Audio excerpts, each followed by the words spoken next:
Paul, Greg, Jimmy. We're going to have a special treat tonight because tonight I'm going to have Cindy and Greg talk the last half of the presentation. Not because I don't want to present, but Jeff, who's up there in the red shirt, wave Jeff. It's his birthday. He's going to be 40 something. We're not counting anymore, but he's on the back half of the 40s. And wife and I are taking him out for dinner, and it's pretty funny. Our wives didn't confirm with us the time, and they booked dinner at 6:30. So most people don't want to hear me speak anyway, especially Jeff King doesn't. So I'm going to just talk for like 15 minutes, 20 minutes, and then let the smarter people like Cindy and Greg speak. Right, Greg? I don't think so. Okay, Greg spoke. He's done. I see Erica on. Haven't seen her on in a while. Erica, how you doing? You can just sign language since we're not doing anything. What time do we have here? 6:02. 6:02. We're gonna wait 3 minutes. Let's see. Erica, I'm gonna ask you to unmute real quick. Put you in the hotspot. Oh man, Erica, how you doing? I'm great. How are you? You get a 15-second promo. Tell us what you do. Oh my gosh. So I'm Erica Neal. I co-own Infinity Investment Strategies. We work with real estate investors and business owners on managing cash flow and protecting their assets by utilizing infinite banking. You get. That was awesome. You exceeded your 15 seconds. Jeff King. Yes, sir. Go for it. What I do, two things, Jeff King, Ramey King Insurance. We insure apartments, all we can. We Wow. specialize in it. At least Jeff listened to the 15 seconds. Erica, she's never going to let me forget that I cut her off in full sentence. And Erica is the fastest speaking person in the world. I saw her in the Guinness Book of World Records 2 years ago. It's incredible. If you guys want to be entertained, aside from infinite banking, which is a really cool, unique way to invest in multifamily, we did a podcast with her. Not a big fan of podcasts, as most of you guys know, but we have this You Can't Fix Stupid Real Estate podcast. We're probably going to start doing it again. But Erica was a good sport and did a great job. And we kind of made fun of her because she talks so fast, but she gets all the information out extremely quickly. But definitely you need to check out Erica, Neil, and David White. They've got a really unique program going on, a unique way to invest through life insurance.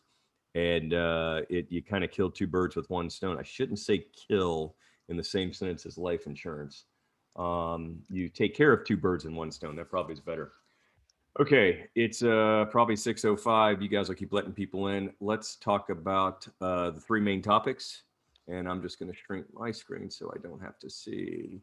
I can actually see everything. 1 second.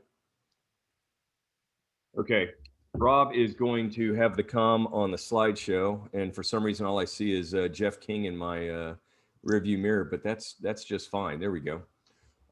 Jeff, you look good today. So what we're going to talk about tonight is private equity, capital stack, and evictions. Probably want to talk about evictions first, but I'm going to save the best for last because there's some interesting stuff related to Texas properties. It's applicable to all states. However, most of the people that signed up have assets in Texas. So to the extent they're looking to recoup some rental reimbursement or some rent that hasn't been paid by tenants that have been afflicted with COVID or have COVID-related unemployment, there's some really good news that just came out, and you're going to want to hear it because your property manager should have everything ready on or before February 15th because the application process opens online and by phone February 15th. So Cindy and Greg will go over that. I'm going to talk about the somewhat interesting, could be boring, private equity and capital stack, but it's something that our clients have been utilizing, especially in the last 3 months. Private equity, not to be confused with us raising capital, which some people refer to as private equity. This is more of an institutional type private equity. Rob, hit the slide, please. So what is private equity? Private equity is ownership or an interest in an entity that is typically not publicly listed or traded, like everything we do here. Private equity comes from high net worth individuals or firms that purchase stakes in private companies. And contrary to popular belief, when we do a syndication, we are a private company. The private equity industry is comprised of institutional investors like pension funds and large private equity firms funded by accredited investors. There are also smaller private equity firms. Many of our clients that are doing acquiring properties in Dallas and Houston and San Antonio have found private equity firms in those cities that focus more on those cities. So I'm going to get into it in just a minute, but there are multiple avenues and multiple private equity groups you can use. It seems to be more helpful when you're doing a syndication if you're working with your mortgage broker, like Old Capital or Walker Dunlap or Marks Millichap or Graysteel. They typically have private equity partners or JV partners that already understand the process and make it simple. They're all going to have different terms, but after listening to this, if you decide you're in a position or you will be in a position in the future that either you need or want private equity, I would definitely suggest you reach out to them at the beginning of your deal. Next slide, Rob, please. Okay, so when to use private equity? Typically, people will use private equity when it's a value add syndication. And as everybody on here knows, value add can be defined 100 different ways, depending on who's talking about the actual property. When there's trouble raising capital, and also, which could be a combination of the first two, or you're just trying to reduce your blended cost of the capital stack, which we're going to talk about in a few minutes. Private equity typically will come in as far as what it costs you, somewhere between regular debt and our capital that we raise from investors, depending on what their IRR is, which typically can be anywhere from 18 to 20 or 21%. So again, it's a value add syndication.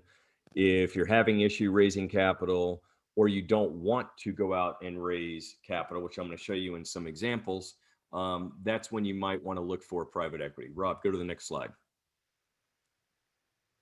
Okay, so here's an example of a value add situation. You're going to buy 123 Main Street, assuming it's a multifamily or some large commercial property. For 10 million, you're going to put 3 million in CapEx. Your total cost is 13 million. The value of your property at purchase is 10.5. The lender is, let's say this property is located in, I'm not picking on someone's property, but in Galveston, where the lender's not going to loan 75% loan to purchase price. So lender loans 65%, okay? And they're not loaning any CapEx. So as you can see, you have $6.5 million that you need to raise for that $10 million purchase with $3 million in CapEx. So at this point, this is when you decide, it should be when you decide whether you're going to go out and raise $6.5 million from your investor database, whether you're doing 506B or 506C. You should decide whether private equity is an option. Typically, you want to do this sooner than later. However, we have clients that sometimes wait until the last 30 or 45 days before closing, which kind of makes it into a crunch time and can cause their private equity to cost them more. As a former hard money lender, I was always in, or our firm was always in a much better position to negotiate favorable terms on our behalf when the borrower didn't have much of a choice and it was coming very close to the time they were going to close on the deal. So if you choose to go the private equity route, I would highly recommend you explore those options towards the beginning of the deal, even during your due diligence, to see what the terms are, what they're going to require, and go through that process. So right here, somebody would decide, do I want to go raise $6.5 million in capital, or am I going to see if I can go find private equity to supplement some of that? To my knowledge, private equity is not going to come in and cover that other 35%. Typically, they'll come in and they'll cover up to 80 or 85% of the total capital needed. That includes the debt. So the expectation is you're going to come in with your capital and cover somewhere between 10 and 20%. You'll have a term sheet or a memorandum of understanding ahead of time that will help you make that decision. Rob, next slide. So, and here's another deal where you just can't raise enough capital to do the deal. And it could be any scenario, but I made these up. This is no one's scenario that is on, that is listening in, but it's very typical of what Cindy, Greg, and myself have been working on over the last several months. But let's say the purchase price is 23 million. Again, your CapEx is 3. Total cost is going to be 26 million on the project, and you get a valuation that's actually below the purchase price, which happens sometimes. Lender's only going to lend you 75% of whatever the value is. So that's going to leave you with an $8.7 million capital raise. And so now let's say you're 60 days or 45 days from closing, and you've only been able to raise $3.9 million. So now you have the, we call it the pucker factor. That is not a legal term. That is probably an investor syndication term where you say, oh shit, I haven't raised even half of my capital. I've tapped my investor database. What do I do now? Typically you could try to go to a hard money lender. You will have issues with hard money lenders because they will want to put a lien on the property, and that's going to be a violation of any loan docs with your first position lender. You're presumably an agency loan or even a CMBS loan. So in this scenario, we're short $4.8 million. So we would have clients, or if it was my deal, I would go and whoever I'm working with on the mortgage broker side, I first find out if they have any private equity partners. And if so, I want to talk about it ASAP because I am closing in 45 days and you need to let them know you're closing in 45 days or even 30 days. Some private equity can do it in 30 days.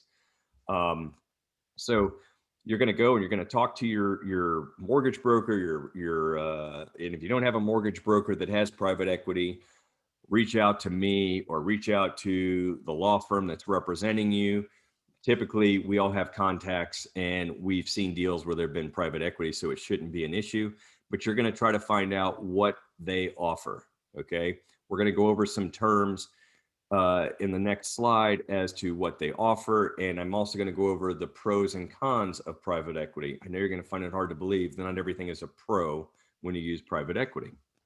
Rob, next slide. Okay, private equity terms. And I'm going to apologize in advance because I normally like to keep my slides pretty short, but these are pretty important terms to know before you even go and start negotiating with private equity.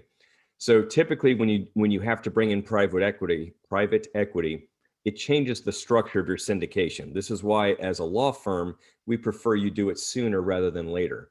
Typical syndication, you form an LLC, it's a fund. You have a Class A group of investors and a Class B group, which typically would be the manager. Or you have multiple Class A1, A2, A3 if you have different classes of investors, okay? In a private equity deal, you create another LLC, which is a requirement of the private equity. And Greg, you're welcome to jump in if I'm skipping a step. But you're going to create another entity on top, and that entity on top is going to be consistent of one member that's the private equity group, and the other member is actually your fund. Okay, so it's a little different structure, and unfortunately, many times that new structure is a Delaware entity, which will cost you extra money, significant extra money on the legal side. And that's not from us. That's going to be because you're going to be required to have a Delaware entity, Delaware counsel, and maybe even have to have a Delaware opinion. And for those of you that have not had the good fortune of doing a high balance loan that requires, for the most part, Delaware counsel, Delaware counsel assumes they will never see you again.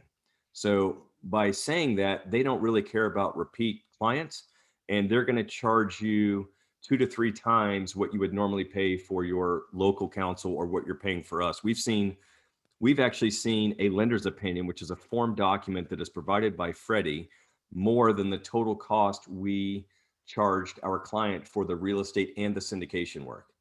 And there's nothing you can do about it because you signed an agreement saying you're going to cover the lender's fees or the private equity's fees. So just keep that in mind. The structure is going to be a little different. Private equity is going to do background checks. Rarely will they just use the lender's background checks. Now, if there is a JV with the lender, where the lender, and this happens, it has an ownership interest in the private equity, then they may use some of the same background checks, but typically they're going to do their own background checks. And the reason I bring this up is that takes time. So if you think you're 15 days out and you're $4 million short and you can't raise the capital, they're most likely not going to be able to close in 14 days, because one of the big things is they've got to get all the background checks. It's not just backgrounds, it's UCCs, it's checking for lawsuits. The other thing that you need to be aware of, if you choose to use private equity, very few private equity groups that we have seen will fund. Can you go back? Thank you. You need to go forward another slide. Rob, one more. There you go. Go back. All right, Rob's getting excited with the pointer. So we're at point number 3. So very few private equity firms will fund less than $4. Most won't fund under $5 million. I say $4, $4 million. Most won't fund under $5 million. And the reason being is these are large private equity firms typically, and anything under 4 or 5 million, this sounds crazy, it's a waste of their time. They don't want to have to deal with it. So they're typically looking for deals that are, or positions that are 4 or 5 million or larger. Okay, that doesn't mean they're going to fund, as I said in the beginning, the remaining 35% of the deal. It just simply means that they'll fund up to 80 or 85%, maybe even 90, depending on what the term sheet says. But they don't want to do deals that are really less than 5. We've seen a couple around 4. I think, Greg, we had one at like 3.8 or 3.9, but they were not happy about it. They like the bigger deals. So keep that in mind. If you're going to utilize, or you want to utilize private equity, you need to be prepared for them to write a $5 million check. That's important because you're going to factor in that $5 million at whatever fees they charge plus whatever interest they charge when you're determining what your capital stack is costing you. And I've already mentioned this in the beginning, the minimum requirement is typically somewhere between 10 and 20% by the sponsor. So if the total purchase is $10 million, they're going to, or let's say the total is 12 million, they're going to expect somewhere between 1.2 and 2.4 million to be brought in by the sponsor. Now, that doesn't mean the sponsor, him or herself, brings it in, but the sponsor raises capital to cover that 10 to 20%. I need to adjust this. Typically, we've seen private equity in the 8 to 12.5% range. That's the cost. Please don't get excited about 8. Typically 8 is the bare minimum preference, 8, 8.5. So a lot of these that we have seen that are structured will have a 8.5% pref. And once that 8.5% pref is met each year, then they'll allow the other classes in the fund to participate up to their pref. And then it goes back to covering them to the 12.5%. I've seen as high as 14.5%.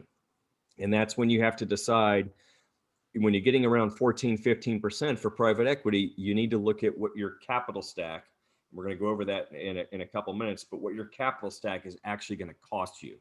Because if you're paying 14, 15, 16% for private equity and you're paying 18, 19% annualized for capital, you might see if you can raise more capital. Now, if you can't raise more capital, you don't have a choice, but if you can raise more capital, your capital is not going to have restrictions and requirements that your private equity is absolutely going to have. So it's something to think about. And that leads into the next point, punitive default provisions.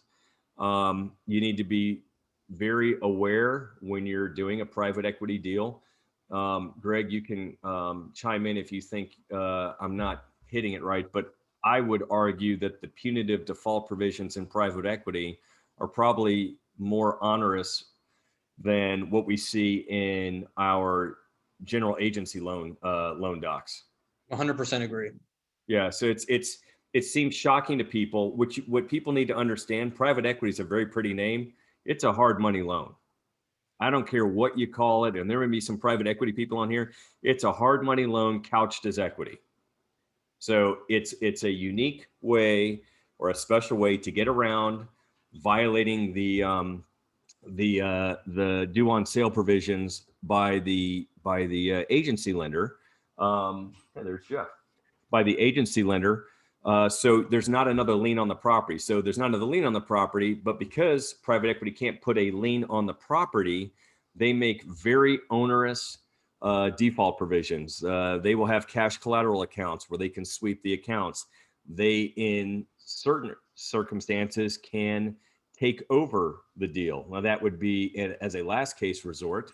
They have non-recourse guarantees that convert over to recourse. And it's very important that if you choose private equity, you understand your law firm or lawyers that are representing you go through those docs with you. Yeah, it may cost you a few extra dollars because that may not have been what you intended for, but it is absolutely important you understand the terms of their loan docs because they can be extremely, extremely onerous. Distributions first to private equity, kind of already discussed that. They're going to be first in position. So here's the other thing. If you bring private equity at the last minute, you're going to have to modify your PPM docs that you've already sent out, possibly if you've already raised capital. You may have to modify those PPM docs to disclose that there's a private equity joint venture in the deal. Greg, that's a lot of fun, isn't it? Yeah. Yeah, because remember, your capital partners have already signed those docs. So now you got to sign them again. And guess what? Now you got to kind of explain why you're doing private equity. My argument might be to look at private equity in the beginning when you're doing a deal, decide does it make sense, does it not make sense? And then my suggestion would be that we put that in the PPM as an alternative. Don't have to use it, but as an alternative. So if we choose to use private equity and we can put the general terms that we see in private equity, it might help negate the issue of having to do an amendment. We haven't been fortunate enough to be involved in deals where private equity is discussed at the very beginning. It's more kind of towards the end or the middle of the deal. The other thing to understand, private equity is typically only going to be 3 to 5 years. Okay. It is structured like a hard money loan.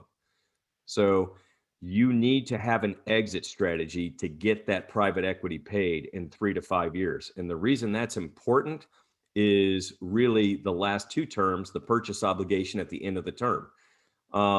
Yes, you have that typically with your conventional loans, but your conventional loans are typically going to be 7 to 12 years long.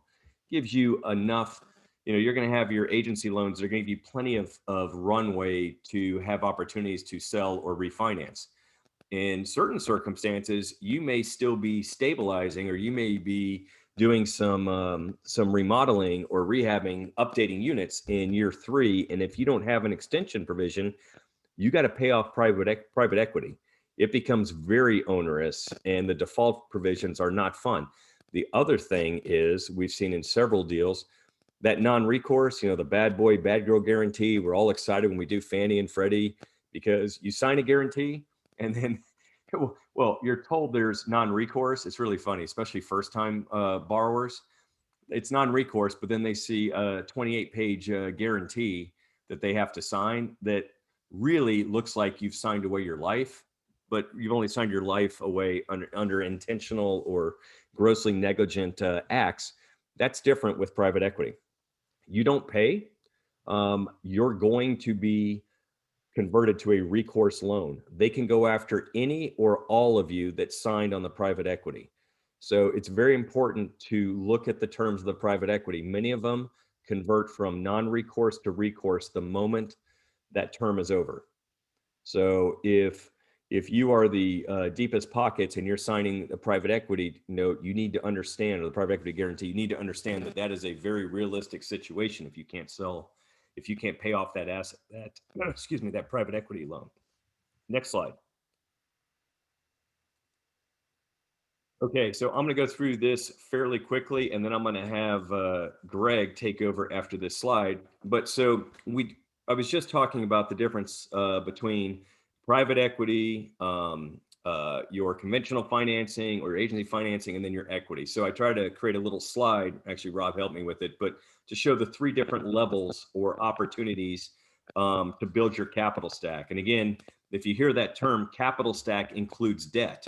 You have a $10 million purchase and you got to figure out how do you put everything together to cover that $10 million. Everybody understands the cheapest capital you will ever get is from the lender. Okay. Cheapest capital ever, to the tune of we just did a deal in Katy and it's 2.92%. Okay. If it were up to me and we're up to all of us, we would like 100% of the capital at 2.92%. That's never going to happen, but we're always going to shoot for the best we can get. So everybody here understands. And if you don't, happy to explain it later. Cheapest capital you're ever going to get is your conventional or your agency financing. Then you have this middle piece. If you don't think you can raise enough capital, or you want to make it easier on yourself, and easy is depends on how you define how easy it is, you can go for private equity. Again, it will range in this chart at 6 to 12. It really ranges from 8 to 15%. That's what it's going to cost you. Okay. So private equity is going to cost you 8 to 15%, most likely a personal guarantee at the end of the term if it hasn't been paid off. And you will have some very onerous provisions in there, and you're stepping in front of your capital. So when you're raising capital, you've now put somebody in front of your capital. This may cause people that have put capital in to want their capital back. That's why I said it's very important if you're thinking about doing private equity, you look at the beginning, and if it might be an option, then you're going to let everybody know, you're going to disclose, we might do this. And if we do this, you're going to be moved down to the next preferred class. So we call it stacking, layering. The term that we used most when I was a corporate bankruptcy lawyer is blending. You blend your capital. You blend so that your average rate, your average cost of capital is lower. You obviously don't want to blend to make it higher. So again, 8 to 15, 8 to 14.5% for private equity may sound high, but if you look at some of the deals and you believe the numbers that we're seeing on some of these deals that are being posted and marketed that say 20, 22, 23% IRR, if they're truly returning a 23% IRR to the top, to the capital at the very top, the private capital they raised, you know, if it were me, I'd rather be paying 15% to private equity, nothing personal to anybody that's invested in any of our deals, but then 22%, because the lower I get my blended rate for all the capital that I needed to close the deal, the more money that comes to the manager. So I'm kind of talking to everybody here as if they were syndicators or sponsors. So the goal is to blend your entire capital stack down if you can. But remember, I can't stress enough, the terms that come with private equity can be very challenging. So I thought it was important to talk about, especially this section, because we have seen a dramatic uptick in people utilizing private equity, but they're coming in towards the end of their deals with private equity where they don't have a lot of choice and they don't really even get to shop the private equity. So you have choices. There are groups you can talk to. If it were me, I'd talk to them before you even have a deal so you understand what they're looking for, what their general terms are, and they're going to change based on your asset and where it's bought and blah, blah, blah. But at least you have a good idea and you developed a relationship just like you would with your broker and your lawyer and your insurance person. So I think that's very important. Rob, next slide. Rob, there you go. And then I'm going to finish up this slide, then I'm going to pass it over to Greg. So again, the pros and cons of private equity. Pros, they typically can fund in 30 to 45 days. Okay. They don't like 30. They'll tell you no. You tell them you're going to go somewhere else, they'll do it in 30 days. But typically they need 45 days runway. Highly recommend you talk to them well before 45 days so you have options. You can talk to others. It's a great alternative to raising capital if you either don't want to do it or you were having a difficult time doing it. Again, you can reduce your average cost of capital. We talked about that. That's your blended rate dropping because you're adding a layer in that's less than what it costs to raise capital.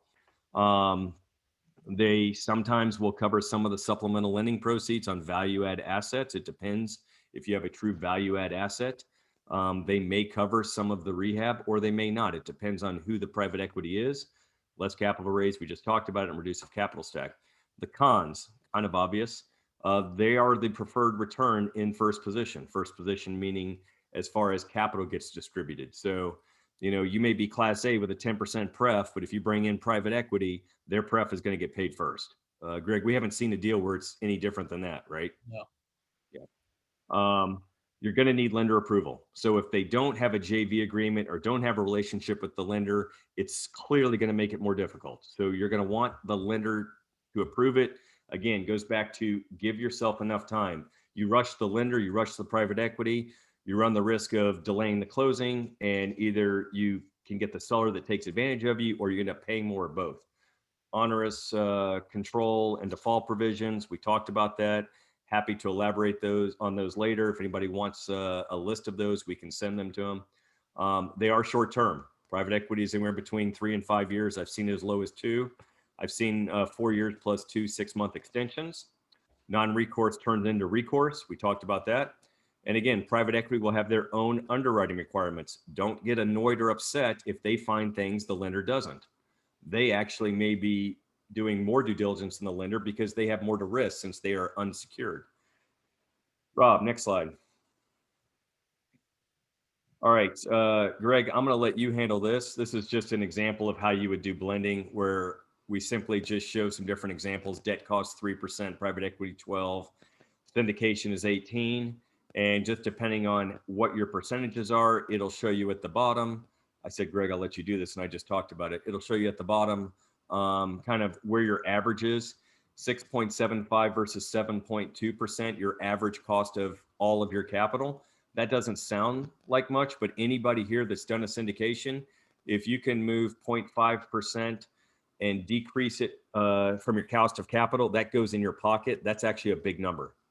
That's a very big number. But you got to understand what is the pain and suffering that's going to come along with just decreasing it, 50 basis points or 45 basis points in this example. So again, every situation is going to be different, and you're going to want to analyze and understand how that private equity affects the returns to you and to your investors. Rob, next slide. Okay, so Greg is going to lead off with evictions, which probably most of you are interested in, and then we will save questions for the end. Take it away, Greg. Thanks, Merrill. I'm glad you handled the math on the last one. I figured so. So there is a couple new developments with the Texas eviction diversion program, and then certainly the rental assistance seems to be the big item of discussion at this point. In terms of the eviction diversion program, there is that 60-day pause period if the landlord and the tenant agree. We do have the eviction moratorium still in place. So I don't know how much that pause period really does at this point, covering past due rent and dismissing eviction cases. And it can include 5 months past due and up to 6 months of additional assistance. We will send a replay and this presentation out. The link right there at one point for the updates on the rental assistance, I would strongly recommend everybody that is actually an owner or a syndicator subscribe to that. We really don't know how this is going to play out. We sort of have the general guidelines that have been issued that we'll go over on the next few slides, but until we see it play out in reality, I think it will be quite chaotic. And really the best way to sort of get yourself in line would certainly be to start by getting on that list. Rob, if you don't mind, next slide.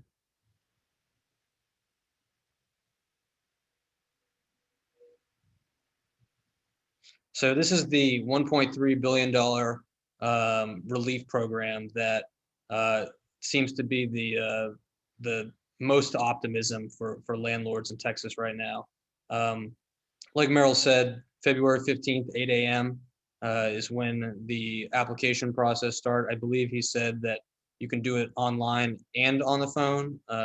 I would start working with your property managers as soon as possible right now. As I said, we'll go over sort of the requirements for which tenants qualify, but it's for costs starting March 13th of 2020, up to 11 months of past due rent, 3 months, up to 3 months of expected rent, utilities for 3 months, an initial 3 months of forward assistance as well. Next slide, Rob. So part of the requirements are with regard to the median income of the tenants. They have to fall below 80%. And they're also going to have to attest in writing that they are either qualified for unemployment benefits, or due to the pandemic, they've experienced a reduction in income, incurred significant cost, or experienced financial hardship. I don't think that second threshold is going to be that hard at this point. It doesn't seem to be particularly onerous, but there are some other hoops to jump through. The households must also demonstrate that they're at a risk of homelessness or housing instability, and that they would be living in unsafe or unhealthy housing conditions. Rob, next slide.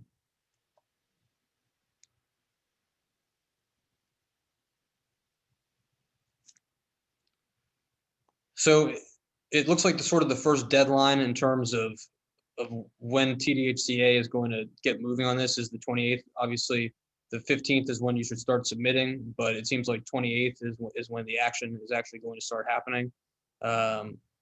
So they're doing priority groups, 2 priority groups, below 50% of the area median income, or households where at least one member is unemployed as of the date you apply for assistance. And sort of in conjunction with that, if one or more household members was unemployed for the previous 90 days when you apply for the assistance. Next slide.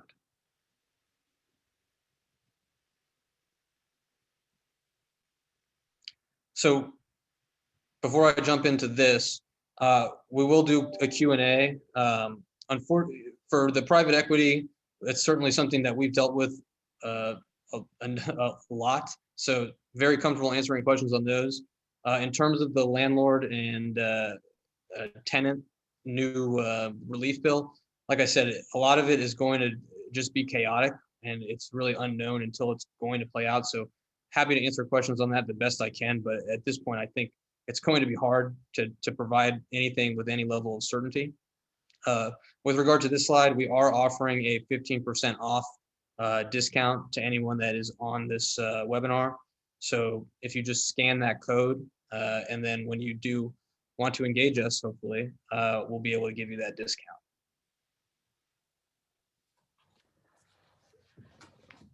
So I did see a few questions. So I'll start just by answering what I'm seeing in the chat, and then obviously feel free, to ask additional questions.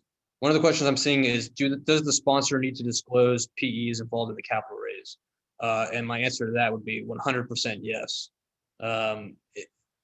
Failing to disclose that, I don't want to say it's fraud, but it's teetering on it. At the point that you are selling investors, if you don't know that there's going to be preferred equity and then there is preferred equity down the road, I mean, it's essentially a new investment for the investors. So I would strongly recommend at that point, like Meryl said, amending the PPM, providing as much detail as you can on the private equity, so that your investors are making an informed decision. The last thing you want is an investor coming to you after the fact, not knowing that they weren't first in line or first in priority in terms of equity payments. That's a recipe for disaster, and it really could be close to fraud if it's not fraud. So 100% disclose, but particularly if someone is jumping the line in terms of getting distribution payments. How should a passive investor look at PE involvement? Now that's a good question. I think you have to look at it differently, because you have to look at yourself like you are in a subordinate position. In a typical multifamily syndication or commercial syndication, after the lender, you as a passive investor are going to get paid first. So I think it requires sort of a different type of underwriting, where you almost look at it like that PE is another lender, and that is going to be going to the PE is going to be loan payments essentially, and that's going to be taken off the top before anything can come to you as an investor. Sort of similar to what Meryl was saying about going beforehand to know your preferred equity, or it's better beforehand. The lenders all have preferred equity partners. So when you are trying to underwrite a deal beforehand and you are talking with lenders trying to figure out what sort of financing you can obtain, if you think preferred equity is going to be an option for you, I think you should absolutely be asking your lender, absolutely be asking your mortgage broker on what sort of contacts they have in that world for approved vendors, because not every preferred equity partner is going to be approved for agency debt.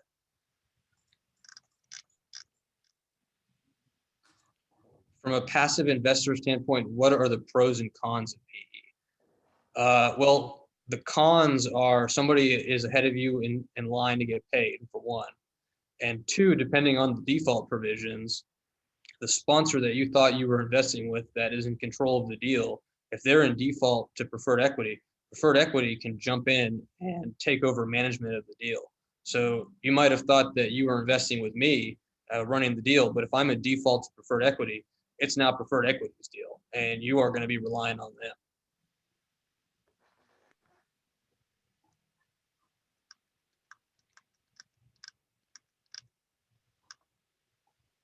Cindy, do you see anything else? Oh, No, I think you got all of them. when I say lender, do I mean Freddie and Fannie, especially when it comes to approved preferred equity? Yes, 100%. Fannie and Freddie will not approve every preferred equity partner. So they, depending on which sort of, if you're using Arbor or if you're using Northmark or whoever you're using, they all have their like I said, their preferred equity. So that would be the first step, is talking to your contact with them to see who they like to use in these type of circumstances. Is there usually a cross default provision with the senior loan for non-payment? No, there's not. There typically you can have two separate defaults, one to the lender, one to preferred equity. But the lender at that point has underwritten the deal essentially for preferred equity to take over as well. So just because you default to preferred equity does not mean you are in default to the lender. Now, if you're in default to one, in all likelihood, you're going to end up defaulting to the other, but it's not an automatic. What is the difference between preferred equity and mezzanine debt? It really just depends. You know, it depends on how the mezzanine debt is sort of couched. They are very similar. Mezzanine debt implies that it is actually like a note and a promise to pay, whereas preferred equity is technically not that, even though it's pretty much that. But for all intents and purposes, they are very similar.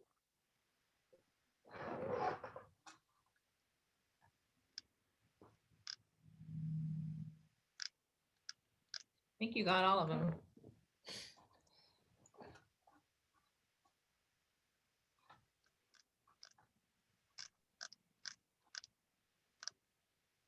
Greg, I think there's one more. It says, any relief for landlords who have not been paid by tenants and they have fled and are no longer renting in the apartment? I'm not positive on that. My understanding is that that either the tenant has to apply or the landlord can apply on the tenant's behalf, but the tenant also has to sign a document to that effect, affirming what the landlord is stating. So in the situation you're describing, I don't think the tenant would, if they fled and no longer renting, I would guess they're not willing to sign anything to that effect. So my first thought is no, at that point, there is not a whole lot of relief, but don't quote me on that.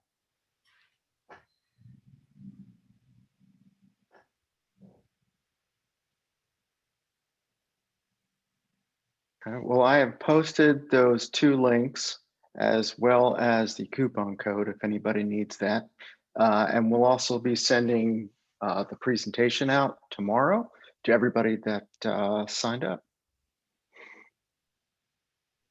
And of course, if there are any other questions, feel free to email Cindy or myself at team@kaliserlaw.com. I think you'll find that we are pretty responsive with getting back to people. Thank you, everybody, for being on. Appreciate it.